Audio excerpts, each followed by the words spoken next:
Alright, so with the new expansion just announced in Secret of the Obscure, that means that we only have a couple of months to get our act together and prepare ourselves for this new content and this new expansion, and essentially set us up in the best way possible moving forward. Now, to be fair, I kind of have a handful of objectives that I need to get done before the expansion is released. So this is what I will be doing, preparing myself for Secrets of the Obscure when it comes out. Okay, without a doubt, the first thing that I will 110% guaranteed be doing is focusing on getting ascended weapons across the board. One of the major features of this expansion is that there are no limits to really what combination of weapons that you can utilize.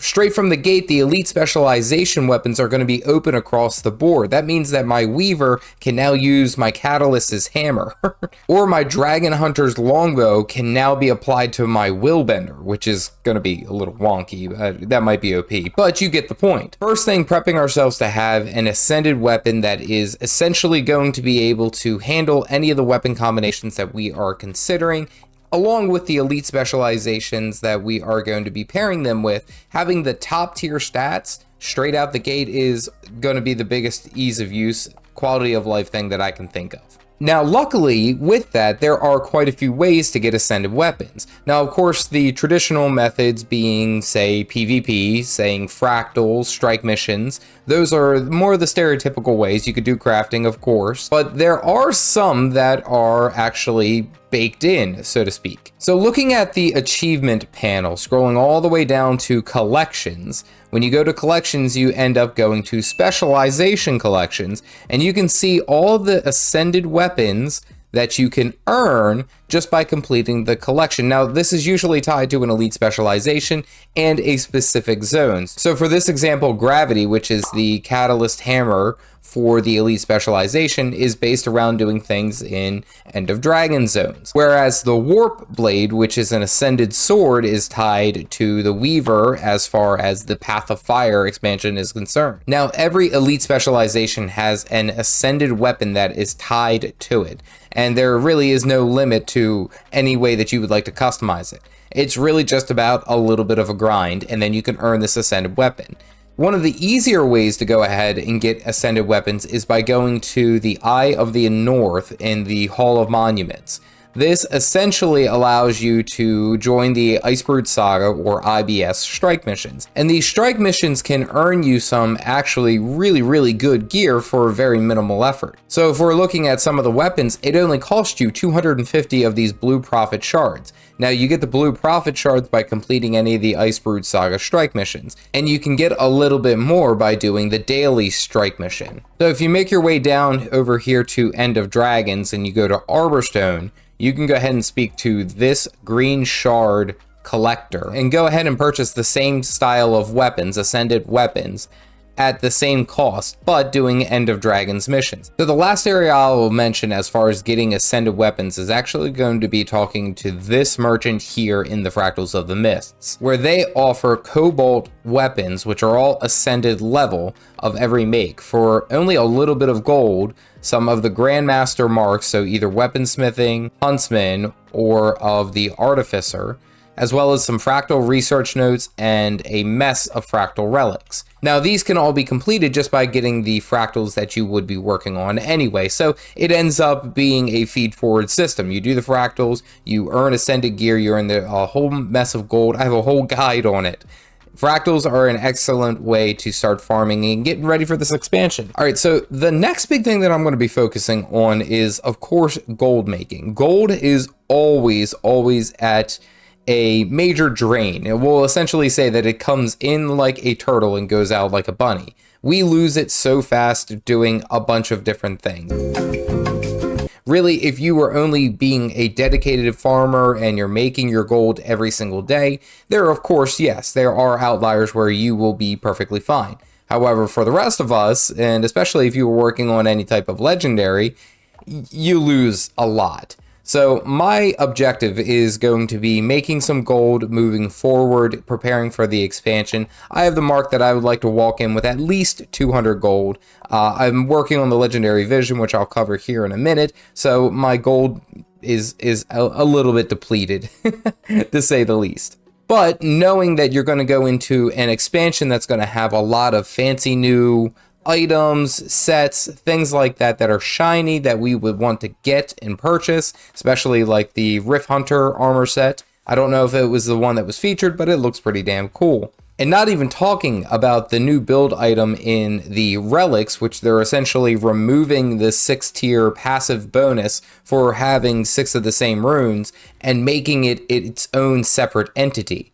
Now, they've said that you can purchase these, you can craft these, you can do a number of different things to earn them.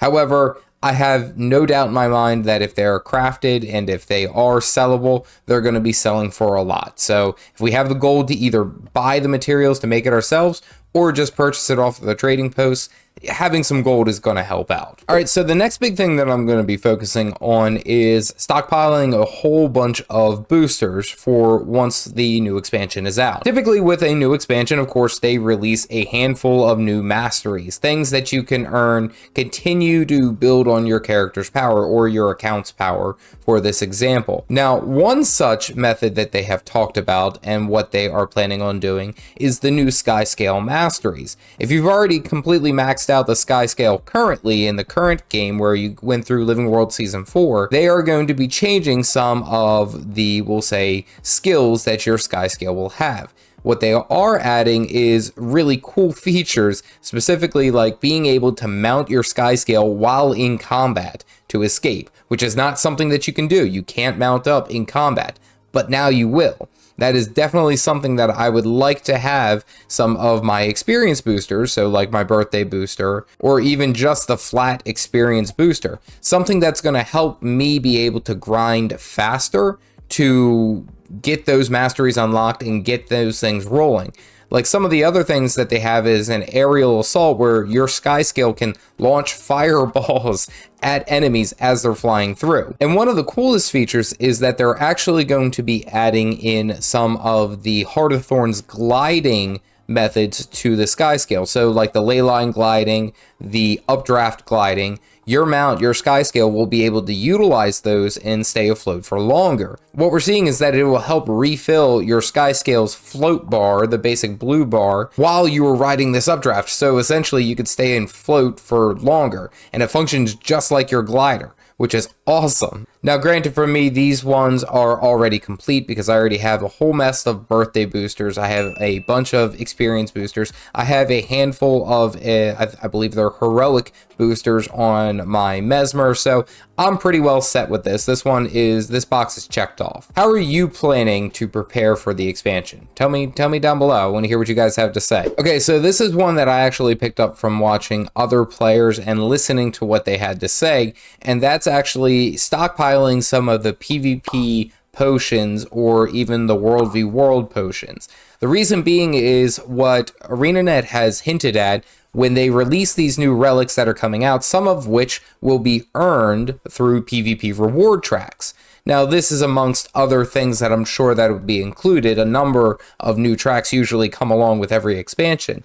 But what's really cool is that upon the release, once the expansion is out, we'll be able to use all these potions to knock out, if not completely fill out, an entire PvP reward track almost instantaneously, getting whatever the rune or the new feature will be. Now, granted, this is just more of a quality of life thing. This isn't, of course, meant to be, this is what you have to do. But it's something that I've realized, especially when I've been working on my reward tracks for my vision. And again, I'm just looking at the ones that they have mentioned, especially for the relics, which I think are going to play a massive role in this expansion. So the sooner the better, essentially, is where my thought process is. However, I could be wrong, and these could be easily done. However, I'd rather be prepared if I can help it. All right, so without a doubt, one of the funnest things that I'm having with this new expansion and all the different weapon combinations that we will be able to get to use is theory crafting.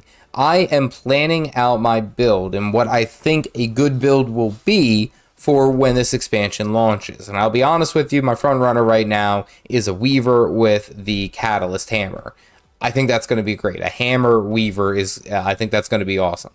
But honestly, you could even probably mix and match and do a sword warhorn catalyst. I mean, the combinations are going to be endless, and that build diversity is going to be crazy. So going into this expansion, I'd like to have a general idea of at least the ones that I want to test and ones that I think will do well. Because, of course, let's think about Guild Wars 2 and ArenaNet in for the feature that they are, which is, of course, that they are a very flexible, casual game. So why wouldn't they want you to play any way that you want to, right? Let's open up all the weapons and let's bring them in. And even the new weapon proficiencies that aren't a part of any of the elite specializations, these look awesome. My Elementalist is getting a pistol. Basically, he's going to be a Gundalf. Get it? Because it's like Gandalf, but he's got a gun. You get the idea. And also, paired with this, I'd also suggest unlocking all of your elite specializations. I still believe I have like the Spectre and the Untamed to finish, but that's also because I don't really play Thief or Ranger really that often anymore. Now, the idea of that is that day one, once this expansion launches, you'll have full access to all of your characters. And that means even if it's an alt, you might find something that's really interesting or see something that's interesting. Why don't you want to be able to jump on and play that? It also kind of pairs with this whole idea of relics and kind of theorizing which of these rune meta choices, is what I'm calling them, into their relics, which ones are going to be the most effective. Because if you have a heads up on that, you can already plan out quite a bit of your build. And even at our benefit, they are offering a beta event this weekend, and I'm sure they'll do another one sometime next month, where you get to test out some of the weapon combinations across the board. So your elite specialization weapons transitioning into other weapon skills. So you can be a core elementalist, but use a hammer, essentially is what we're looking at. But what I will stress is go into this with a plan. It'll help you out in the long run so much. All right, something that I'm actively working on right now leading up to this expansion is, of course, expanding the CDG guild. So Caffeinated Dad Gaming or Highly Caffeinated Guild. Now, I'd like to carry this over to those who either don't have a guild or an active guild that they participate in, and that is to make an effort to join one of those great guilds and start building up some camaraderie with the team. The idea of Guild Wars 2 is that it is an MMO and a lot of the experience is solo, but some of the best experiences are going to be done when you are with guildies and you are joining in with them.